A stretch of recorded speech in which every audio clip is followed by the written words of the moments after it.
the program from around 15 countries, and the speaker in particular, who is delivering her address from World Bank, Washington, D.C.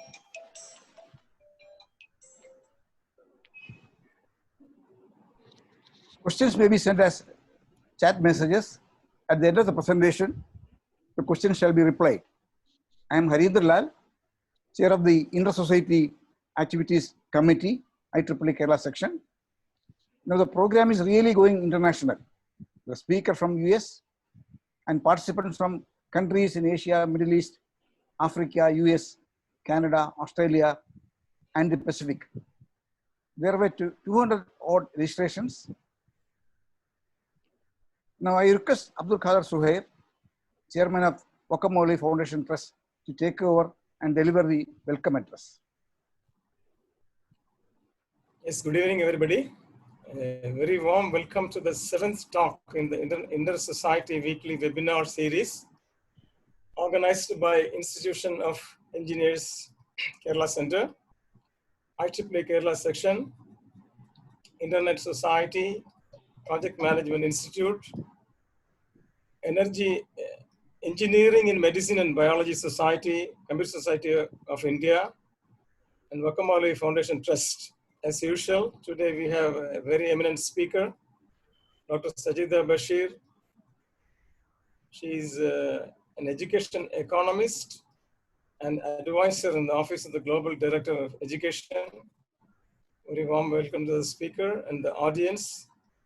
As Harindra mentioned, we have 200 odd participation from more than 15 countries. With these introductory words, I hand over to Professor V.K. Damodaran to introduce the speaker. Thank you.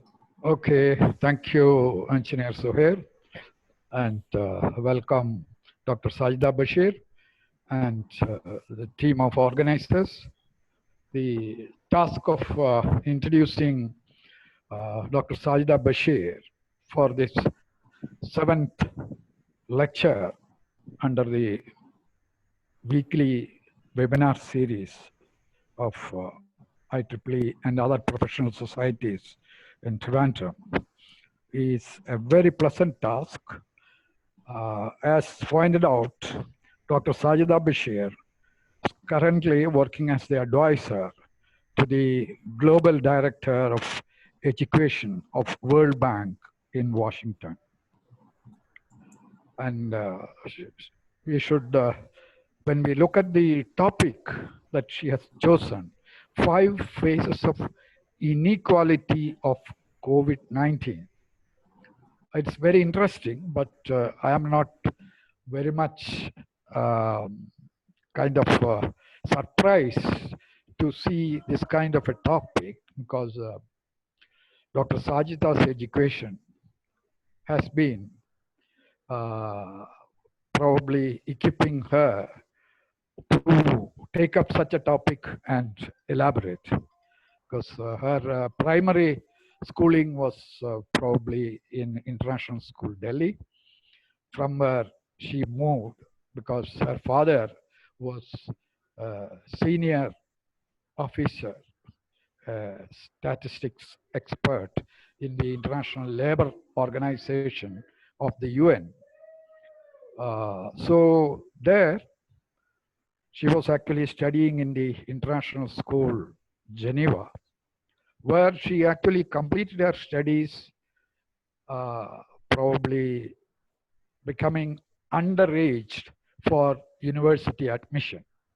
And as far as I know, she got a special exemption for joining London School of Economics, where she did graduation, post-graduation, and her doctoral studies.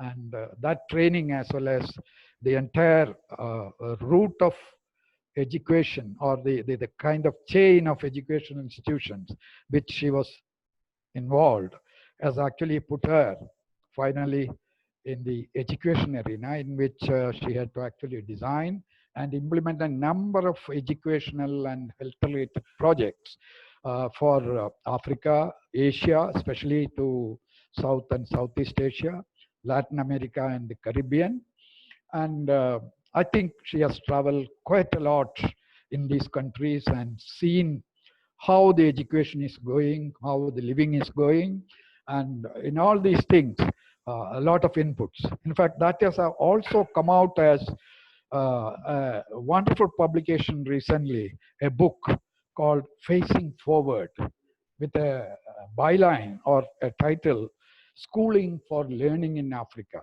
In fact, it was very much discussed, and that book was also released in India, whereas the main release was in Africa itself, and very eminent educationalists and statesmen attended these functions, and a lot of debate came after that book, which has actually revealed a lot of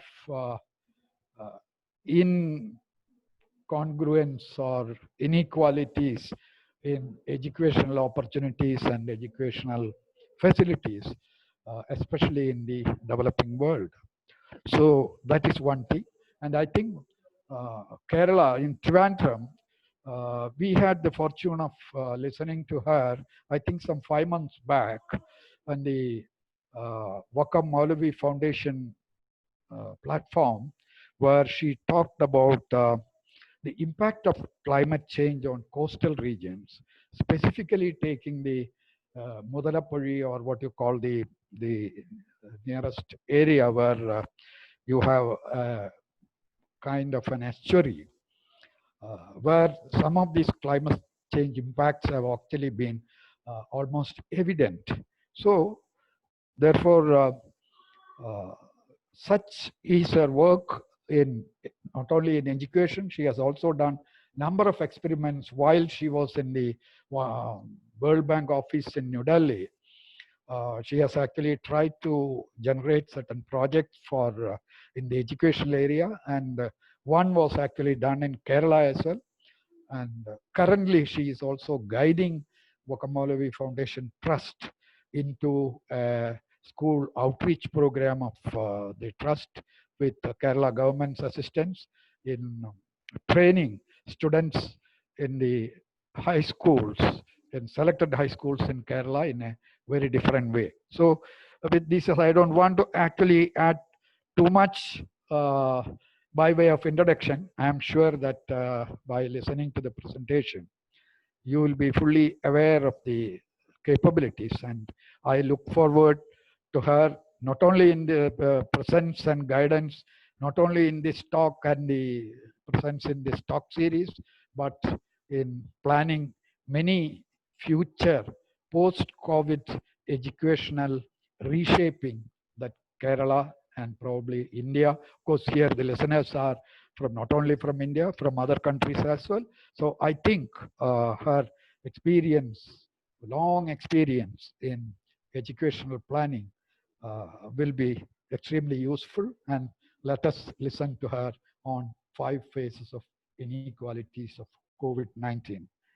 Over to Dr. Sajida Bashir. Thank you very much, Professor Damodaran, and for those very kind words. And thank you also to Harindra Lal sir and Suhair sir for inviting me for this talk. I understand that that I have about 40 minutes, so let me start immediately, because I do want to leave some time for discussion. I'm going to start sharing my presentation. So let's see if that happens. Oh, wait, sorry.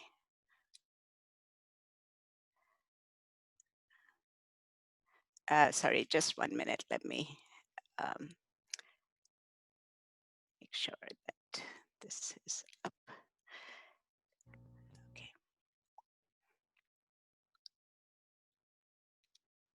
People can see my presentation now. So I'm going to be speaking about the 5 phases of inequality in the COVID-19 pandemic.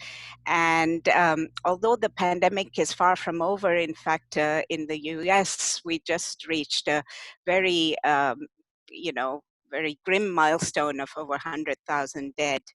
And we are looking to see many more such deaths. At the same time, many countries are actually emerging from this unprecedented and coordinated global action by which many countries were locked down, and where for the first time you have tens of millions of people working from home, but hundreds of millions of people who are not able to work at all. So this is a very different situation from any other type of crisis that we have seen so far. And on the face of it, it may look like people have been affected more or less equally because the responses have been similar, though many of you no doubt know that there has been a lot of inequality. My purpose in this presentation is to highlight several aspects of these unequal impacts of this pandemic. And I'm going to go through the impacts across countries, the differential impacts within countries, differences in impacts on age groups, gender differences, the health sector and policy responses, and what are the implications for the future. So if there is one message that I would like you to take away from this, it is that the burden of this pandemic has fallen very unequally through different channels, and it will continue to do so. And that what it reveals is actually the underlying inequalities and vulnerabilities in our societies. It has not created these inequalities, it has accentuated them, and it has revealed them. It's as if many of our societies were wearing silk dresses and good outside, but these dresses were torn off and you saw the rags underneath. So we ignore these inequalities that are own terrible. We're yet to get over this crisis, but we're sure that there'll be even bigger ones in store, including those arising from climate change, which is going to be in a different category. I also want to emphasize that our understanding of this disease is evolving. So some things that I might present may not hold true later. Much of the data I present is drawn from the US and Europe, mainly because they're readily available and accessible. Also a word of apology in advance. Some of the slides may have technical details, graphs and so on. It was difficult to know what level to pitch it at. And I don't know, the nature of the audience also, but I hope that they will not put you to sleep. Finally, I wish to just emphasize that I'm speaking in a personal capacity, not speaking on behalf of the World Bank. So when we look at the first question of, the first inequality, we do see that there's huge variations in impacts across the countries. The immediate disease impact is greater in the more advanced countries. And this graph is this chart map is taken from May 1st, 2020. And we're already at the end of May.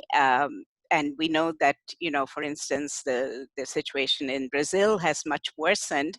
But overall, you see that the preponderance of reported cases and deaths are in the high-income and middle-income countries. Indeed, in Africa, many people have told me this is a rich man's or a rich country's problem. That's not quite true, of course, because a lot of this could be due to underreporting in poor countries due to lack of testing. But even taking that into account, it is definitely seems to be the case that the immediate first order effect of this pandemic has been on the richer countries, with devastating impacts on Western Europe and North America, in particular United States. And there is a definite reason for that. One of the main reasons being is air travel. And on the right, you see the network map of world air traffic connections. And clearly the big connections are between East Asia, China, Japan, Korea, etc., Singapore, and Europe and US. And the other parts of the world are connected, but not don't have this level of density. Just to give some facts on this, like 241 million passengers on new international flights in 2019 in the US. New York, which has been one of the hardest hit, JFK Airport has 17 million passengers in the last year, and it is estimated that even in the first 2 months after, this knowledge of this pandemic became widespread, there's about 500,000 people who traveled from China to the US, and that includes Chinese, Americans, and so on. Similarly, you see the figures for Heathrow and for Paris Charles de Gaulle, and these are really astonishing numbers. In fact, the numbers have increased vastly compared to the SARS outbreak, which was in 2002, 2003, and we know that even at that time there was a great danger, but the expansion of air travel, the frequency of air travel is enormous. Compare that to I should have said 1918, apologies for that error. It's not 1981 influenza, the 1918 influenza pandemic, which is the last big global pandemic. It spread rapidly with mass troop movements across countries, trench warfare, when soldiers were crowded together and along trade routes. And we know that the death impact was enormous. But we didn't have this level of interconnectedness at that time. What happened, of course, was that the response was very different in the two pandemics. In 1918, in fact, it was towards the end of the First World War, the countries just continued fighting. It's not as if they laid down their arms and said, let's deal with this pandemic. They continued fighting, and in many history books, the influenza pandemic, which killed hundreds of millions of people, is nothing more than a footnote to World War I. But that is not the case today, because in fact, what has happened is that as the infection spread, as the virus spread, the actions taken by governments were much more coordinated, and for many lockdowns were launched. And one of the reasons why the poorer countries, in a way, have so far, I would say at least so far, not been that directly affected is that they had a bit more lead time to introduce some of these measures. The problem is, of course, many of these lockdowns were extremely stringent, and you will see the economic effects of this, which will be felt more on the poorer countries through the collapse of remittances. Remember, for some countries, this represents 1/4 of GDP. For instance, Nepal, many Central American countries also. And then you have the problem of the return of migrant labor, as in the case of Kerala, fall in tourism, a decline in export prices of commodities, which is especially important for Africa, disruptions of imports, including health supplies, food, and so on, leading to debt sustainability problems in poor countries, and the fact that many of the domestic economies of developing countries are largely informal. You have collapse in earnings with no safety nets. So health impacts much stronger in the developed countries, but the overall impacts potentially being very, very grave for the poorer countries. These two charts here show the government response stringency index, which has been prepared at Oxford University. The source is given there. And I show on the left side the extent of the lockdown. Okay, they use about 9 indicators to develop this index. It was hardest in China, to a certain extent Iran, and some other countries. This is as late as February 25th. And then by April 30th, you see virtually the entire world in lockdown. And just imagine the effects of that. That has never happened in the world today, up to now. And the effects, the long-term effects on the poorer countries are going to be very pronounced and prolonged. So in sub-Saharan Africa, for instance, the first recession in 25 years is predicted. And in South Asia, we know GDP growth will sharply decline. Even there could be contraction of GDP in some countries, like in Sri Lanka. And the likely outcomes in this region is, and Africa, is an increase in poverty and an increase in inequality, which already predates this pandemic. Now let's look at some of the differential impacts within countries. So I take here the example of New York, which, as you know, has been the hardest hit area up to now in the US. And on the left side, you see the percentage of persons below poverty according to the 2018 data by census tract. And on the right side, you see the positive COVID-19 cases by postal zip code. Now, these are not exactly congruent.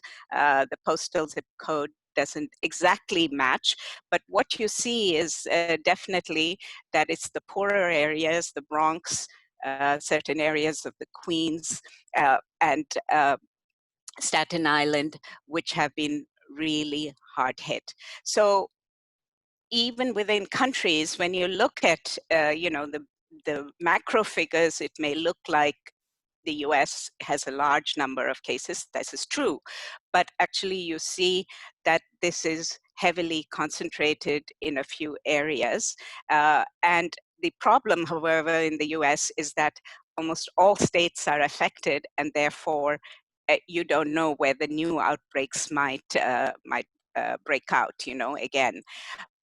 You look at this graph, these graphs show, for instance, in New York, that the infection rates per 100,000 people by the boroughs, you see the Bronx and Staten Island, Queens, which are the poorer poorer boroughs, have much higher infection rates, and Manhattan has a much lower one.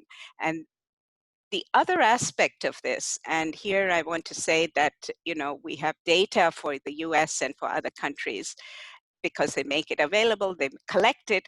We don't know such data for other countries, but we can infer that these kinds of inequalities exist.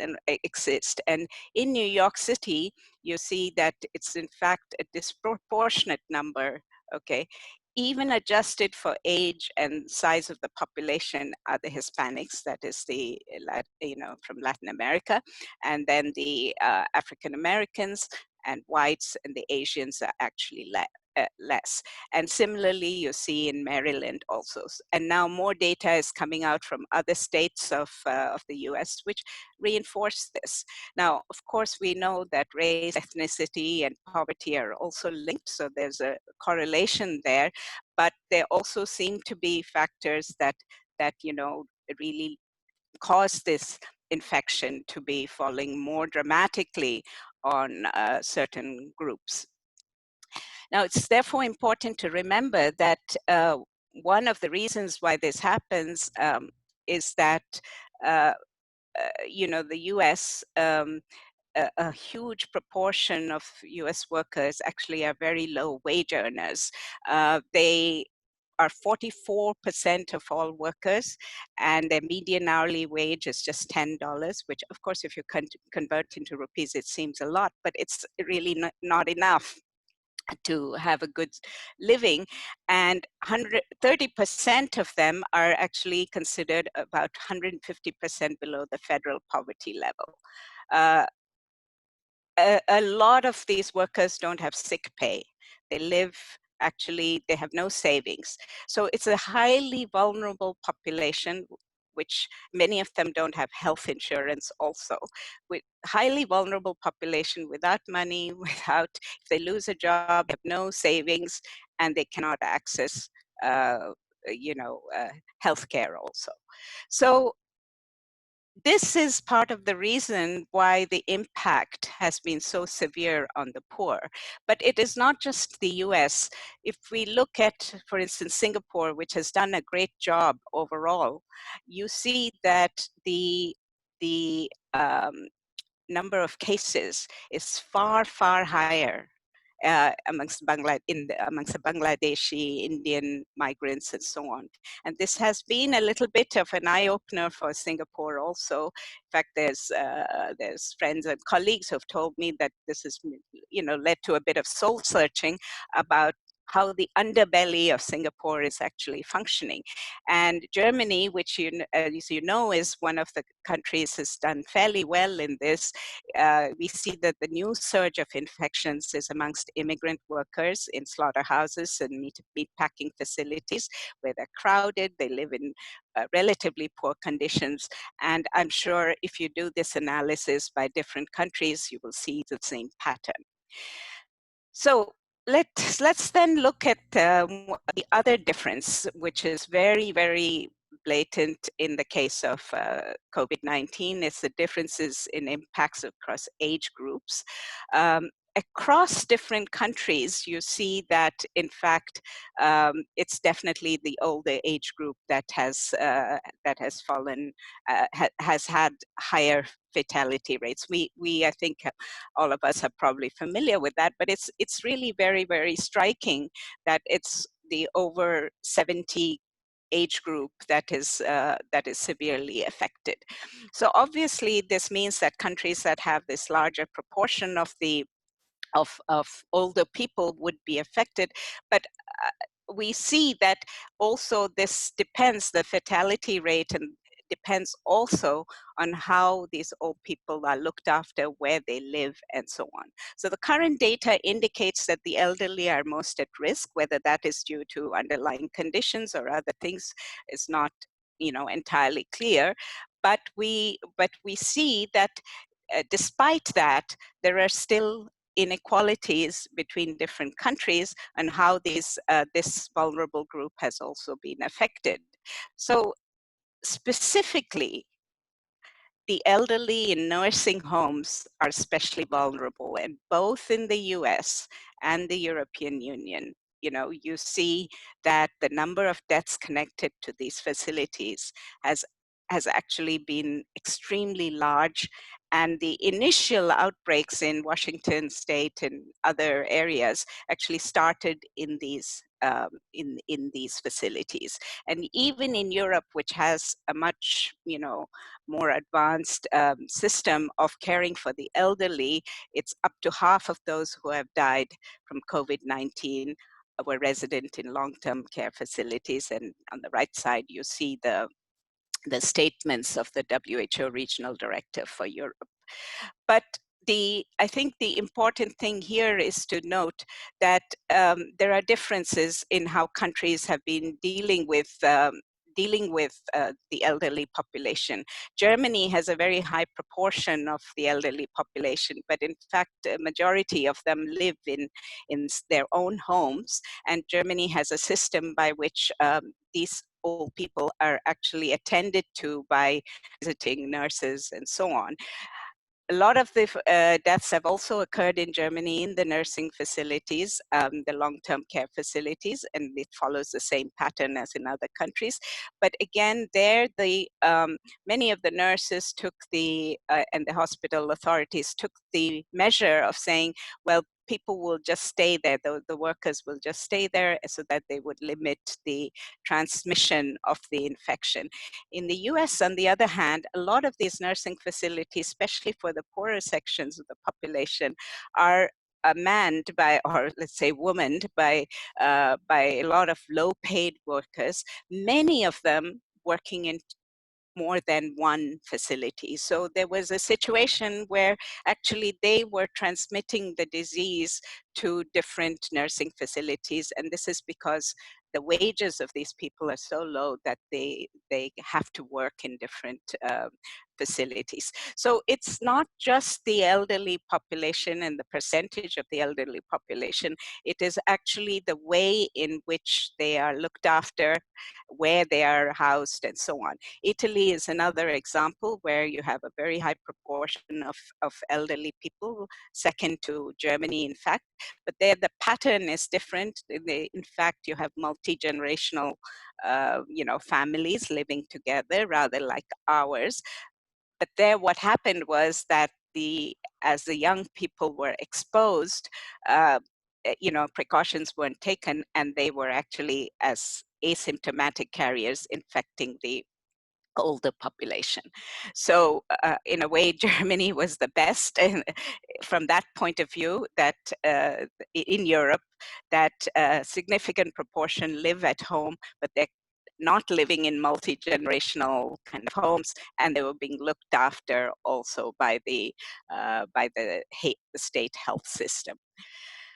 The third, the next inequality is really about gender differences, and here the evidence is not entirely clear, so I'm a little cautious about this, but it does look like the virus seems to kill more men than women. Remember, if you take into account the fact that there generally tends to be more women in the older age groups just because they live longer. But even so, it seems that the mortality rate seems to be higher amongst the men. And this could be part, and this was true in China, it's also true in the two countries I show here, Spain and Italy. It could be partly social reasons because of risk factors such as smoking and so on, or the types of jobs they have done or are doing, or it could be biological, some differences in the immune system, we don't know yet. But the point I'm making here is that even though, again, on the face of it, it may look like, the women are better off, in fact, they could be, at higher secondary risk, as I may call it, which is due to the lack of access to health services. In general, they have much lower access to health services, and the fact that they have a disproportionate presence in the higher exposure activities such as unpaid caregivers or female-dominated low wages jobs. So, again, this is where we need to consider both the first order immediate effect, but also the second order effects and third order effects, which can be actually much more pronounced. And here, the chart here just gives one example of nurses who are really in the front line, and across the world, the majority are actually women. And as I said earlier, in the US, older elder care facilities, it was actually a lot of these nurses, low paid and with limited protection equipment, who were both transmitting the disease to other elderly patients in other facilities, as well as to their families, and themselves getting infected. The final inequality that I want to talk about is, it's not an inequality, but let's say it's an unequal response by the health sector and by the government on economic responses and the social responses. And, I've put this together myself. It's not exactly exhaustive, but the first thing is that, the health sector responses to protect lives, whether there were public health measures, whether they're medical equipment, and so on, whether these actions were taken to increase healthcare coverage if it was not immediately there, to increase health expenditures, to secure purchase of sufficient equipment or testing, and so on, whether there was immediate response to protect lives. The second aspect is the government economic and social responses to protect livelihoods, the jobs, because if the jobs are not, if people's earnings are not sufficient, they are not given coverage for health insurance and so on, you will have all these other negative effects which will affect the poor. And specifically to help households and communities, emergency assistance, direct cash transfers, in some cases wage subsidies and tax relief measures, to help workers, for instance, to activate or enhance temporarily unemployment insurance. Obviously, this only works for those where economies where you have a lot more formal workers, and funding paid sick leave and family leave if that is not available yet, to allow unwell workers or their caregivers to stay home. And the third category is, of course, to support businesses. The IMF has a website where country by country these are listed. But the third aspect is also the civil society engagement, whether they're able to really uh, take on board or themselves initiate action to test new policies and approaches and to address bigger structural issues in society. So immediate civil society engagement may be to help the government or other entities to implement the public health measures and so on. Definitely Kerala is a case of that. But the issue of having more open government and to issue of civil society engagement will be fundamental to addressing the broader structural inequalities. Now, I'll be closing my talk soon, and I just want to compare 3 countries which have been rated as doing fairly well. Now, we know the situation can change. It's an evolving situation. And I have put this together based on available data. But just to give you an idea, Germany, which by May 25th did have 8,000 deaths, but compared to rest of Europe and US, it's relatively small. Okay, so Vietnam has had 0 and Kerala up to now 4. Population, just to give you an idea of the size, Germany and Vietnam about comparable, Kerala about 1/3 of that.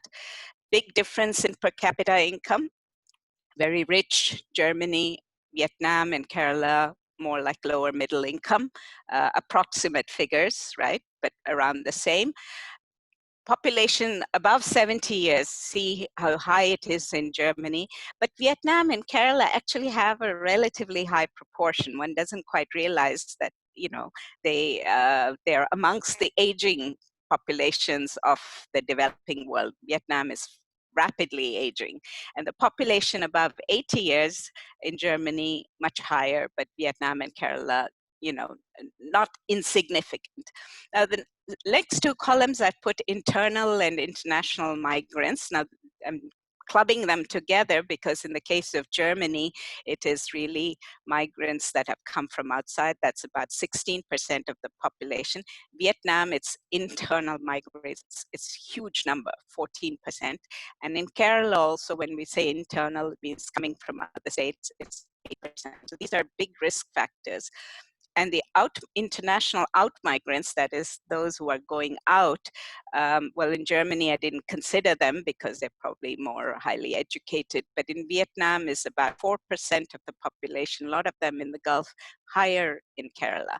And then I put one last column, which is about the diagnostic test capacity as a reflection of the overall manufacturing and the other capabilities. And it's clearly very, very high in Germany, very limited in Vietnam and Kerala, and yet they achieved, similar results. Now, obviously, Germany was more exposed due to the international travel and the interconnectedness of the world. But let's look at their responses, and then I'll close there. That it's only on February 11th that WHO names this new disease as COVID-19, and March 11th that the WHO declares this as a pandemic.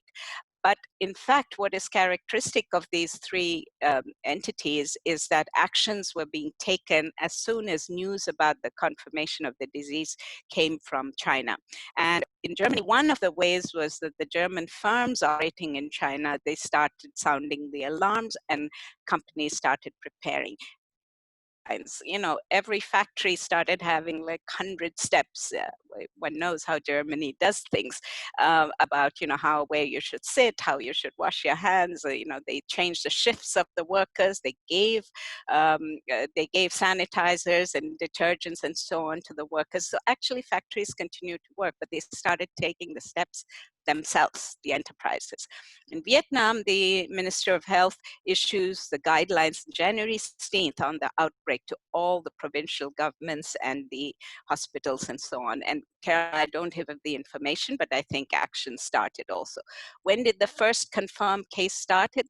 Was it known? It was towards the end of January in all these three entities from China or Wuhan, just literally 2 or 3, the first case. But immediately after that, you start having information being given to the population.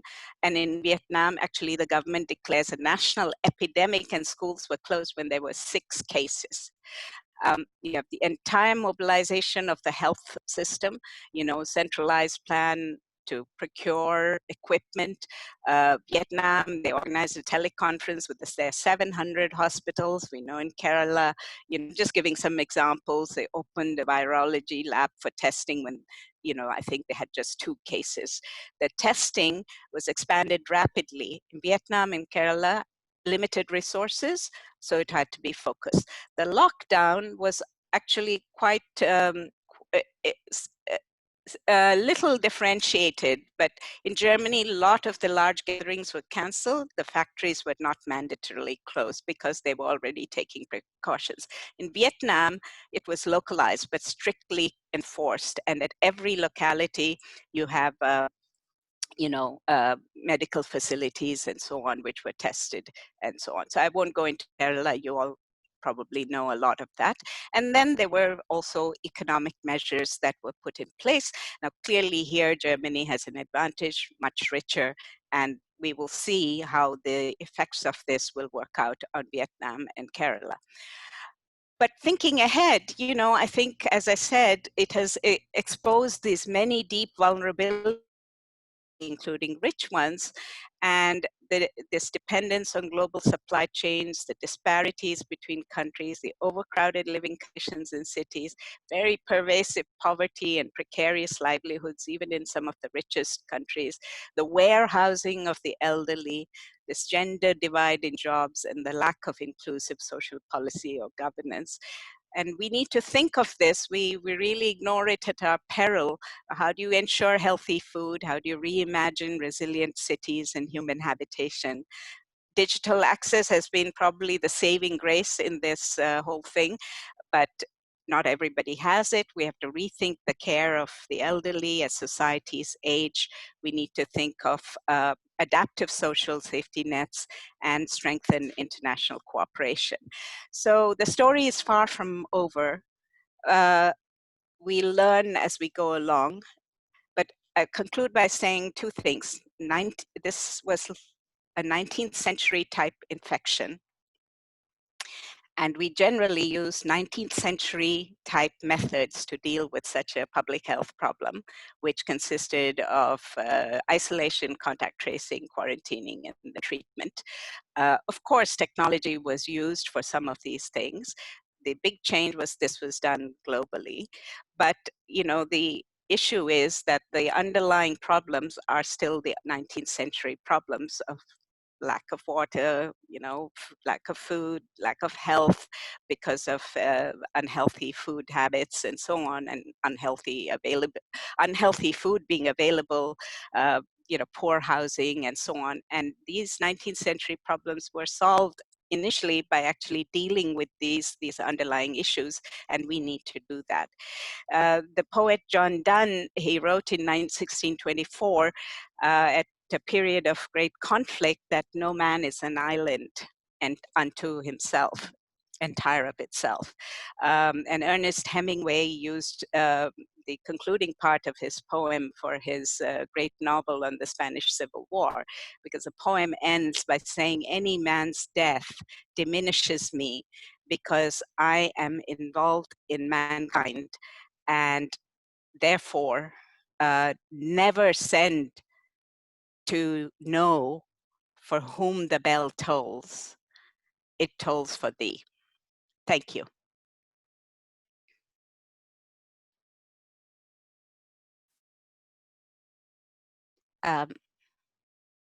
Yeah, I've finished, so please go ahead.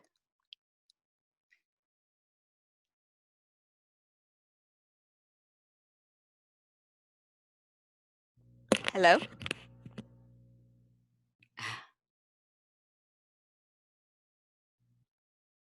Shankar? Hello, ma'am. I'm able to hear you. Yeah.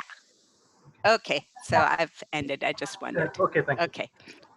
I think, Damodaran sir, we have questions. Harindra sir, are you online? Harindralal, are you? Yeah, online? yeah. Yeah, please take over. There are a few questions, Dr. Sajida. One from Yes. Giri. Countries like India are resilient to global economic impacts since it is more based on agriculture than developed countries based on trade and industries. Then what is economics in saying that economic impacts is higher in poor countries when the COVID-19 adversely affected rich countries economically and physically rather than poor countries? Shall I repeat? No, that's fine. Should I answer that? Yeah. Well, it is true that countries like India have, maybe less immediate exposure compared to Western countries. But the fact is that, because of, as I said, the lockdown, because economic activity had to stop, and because a lot of the internal economy, the domestic economy is informal, and you have a large number of people who are, working in these informal enterprises without secure pay or without social protection of any kind, or even health insurance, the economic impacts of this is enormous. In fact, it's worse in these poorer countries. Plus, you have certain countries such as Nepal, but India is much bigger, but certain parts of India will be affected by the return of migrant labor and the loss of remittances and so on. So in general, the assessment is that the impacts on the poorer countries, the secondary effects, will actually be much larger on the poorer countries. So second question by Francis Yes. Joseph. He has a couple of questions. Francis Joseph, is there any correlation with food habits and racial differences? So I'm not aware of any study as such. I'm sure there are some studies that show that, but what we do know is that many of the African Americans and Hispanic population, they do have tend to have more of these underlying conditions such as diabetes and heart conditions, even at a younger age, and that this is partially related to food. Now, I wouldn't say it is food habits as such, in the sense that they choose to just go and eat worse food, but it's just that the worse food is cheaper. A hamburger in the US costs very little. It is very high in fat and in all kinds of bad things.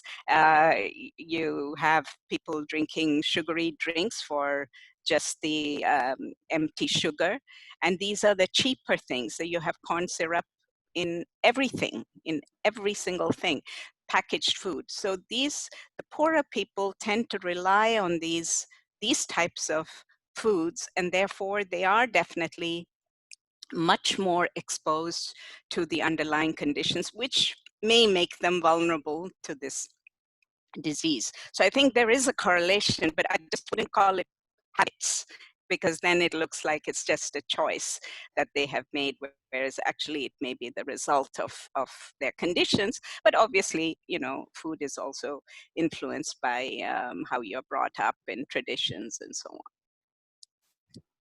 Yes. Yeah. His next question is, Kerala had medical students from China. Did it help in taking faster response actions? I think what helped, I didn't put that in my slides, but I was thinking about it. I think when you look at Germany, Vietnam, Kerala, I think there was this, once bitten, twice shy, so to speak. And Kerala had the experience of Nipah virus, also of preparation for the flood, but definitely the fact that there were students who were in China and they returned, and that they could be isolated and they could be treated, that was a factor in the immediate response. But if the earlier actions hadn't been taken, then I'm not sure whether the response could have been as immediate. And Vietnam, and you see all the East Asian countries, they responded because they knew what happened in SARS. And that if they didn't respond quickly, this was going to be a disaster. And Germany, as I said, I think their links with China through the enterprises, about 3,000 factories and companies, I think, operate in China, and each one of them just sounded the alarm. And then because you have the German system of working with the workers' unions and so on, they were able to take the action immediately. In fact, I should say from my own personal experience, I was in Africa at the end of February, and I was amazed that they were taking actions like, they checked your temperature, you had to say where you had gone, you would stay here, which hotel you stayed in, you had to use hand sanitizer, etc., etc. It was quite amazing that they were doing that when, in fact, in the US, this was not considered a big problem. And I come back to the US and there's nothing at the airports, no questions being asked or anything except, have you been to China? And why is that? It's because of Ebola. Ebola created such a big scare in Africa that people took it very seriously. So I think that preparedness is necessary, but it also depends on whether the institutional capacity is there, organizational capacity to remember and to act. And those governments and societies that have done that have fared better. Okay. There is another question from Yes. Sultana. What are likely economic impacts on China? So again, this is partly a little bit of a guesswork, but I think the economic impacts may not be as profound because China has this enormous manufacturing ability, and I think they will rebound to a large extent. They also have a highly educated population. It is more disciplined, and I think they will rebound. I mean, obviously, there has to be a lot more soul searching about the way in which they responded, whether they responded fast enough initially. But I think overall, they would, rebound economically. Will it have the same level of growth as before? No, not in the immediate future. But overall, they will. I think overall the assessment is that they could rebound. Now, one thing that has happened in China, which they never did before, is that they also started giving cash transfers to their poor people, because that was the only way in which they could protect the people from desperate poverty. Another question from Shankar.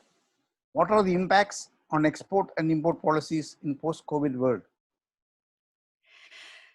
So this is still a bit of a conjecture. There's one thinking that this could lead to less globalization because you have seen the great vulnerabilities, the dependence of the supply chains on one or two countries, particularly China, and for critical supplies such as medical supplies, pharmaceuticals, which in fact is two countries, China and India.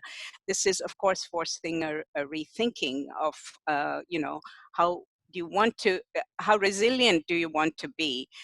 And therefore, I think there will be rethinking about how much more of of production should be, more localized, and at the same time, you have to consider costs and so on. But this is especially true, I think, also of Africa, which has very limited manufacturing capacity, but needs to develop this kind of capacity to be able to develop new resources. Now, food is another issue, food security. At least during this pandemic, we didn't have like complete breakdown of food not being allowed to be exported or imported, but you do need a certain amount of resilience in every country so that they can cope with these pandemics or other such crises. But I mean, obviously, so you could have a push towards more autarky. You could have a breakdown of international cooperation. I mean, these are scenarios that could work out, but you know, we still have to see how things will develop, and it partly depends how governments and people react also. There are a few more questions, but I would say this is the last question because time is almost, there is one more. The vote of thanks is there. Another question from Bashir. Would you say that countries and societies with less social disparities have coped better? Is that the message? Is that the message countries should absorb? I think that you know, it depends what you mean by disparities also. I mean, there can be income disparities that are offset by, you know, social transfers and by government policy. I think what I've tried to say is that definitely inequality, pre-existing inequality is one of the main reasons whether the society has been able to respond or not. But other things are also important: the health sector response, the government, economic and social response, and the civil society engagement. And by government response, I also mean not just the central government, but, you know, in Vietnam, in Korea, in Kerala, in Germany, you see that the local governments, that is a local administration, also had capacity to deal with this crisis. So we need a kind of institutional capacity as well. But yes, I think overall message would be that the inequalities, the pre-existing inequalities, were one of the reasons why this became such a major factor in certain countries and not so much yet in other countries. And we ignore this at our peril, that if we think we can continue like this, you know, we will not be able to deal with crisis also.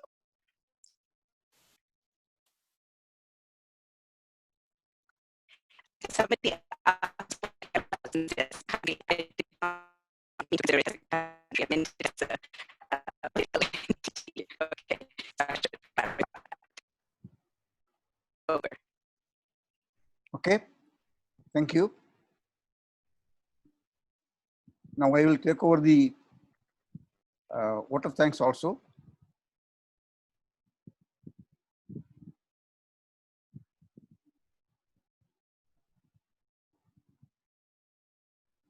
This is a very good, convincing presentation support with statistics and graphs. Of course, this is coming from a person from London School of Economics and World Bank. And you have marked the different inequalities of the 5 different inequalities. And there were some questions also, why you have compared the Kerala with other countries like Germany, etc. Okay, that we can consider it later. So I take it an opportunity to thank you for giving a very good presentation with good statistics and graphs, easily understandable. On behalf of the sponsoring organizations and on my own behalf, I extend you, Dr. Sajida, a very hearty thanks. Thanks to receiving our invitation and making the presentation in a very good manner. Thank you, Dr. Sajida. To the participants, there is a feedback link. And once the program is over, within a couple of days, we will be sending the recording of the proceedings to those who have registered in the feedback link, because we will not be getting the email ID from any other source. So this is the only source. I request all of you to access the feedback link and give your feedbacks and give your email ID also, so that you can receive the recordings. Thank you very much. Next week, we have a session by Dr. Sultana.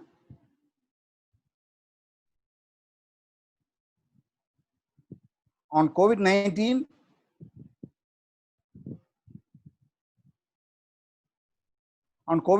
and building back better, ensuring an inclusive and sustainable economic recovery.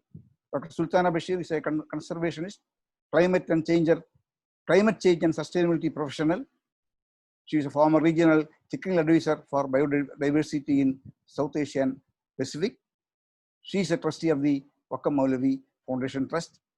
Next week, Wednesday, 3rd June, same time, 6 to 7 p.m. I request all of you to attend this very valuable lecture too. Thank you very much.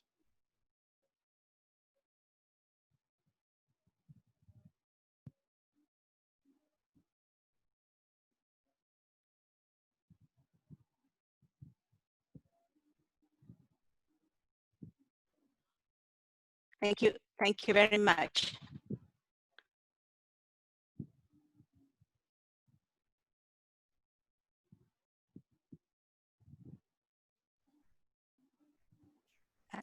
Should we leave the meeting? Sir? Beg your pardon?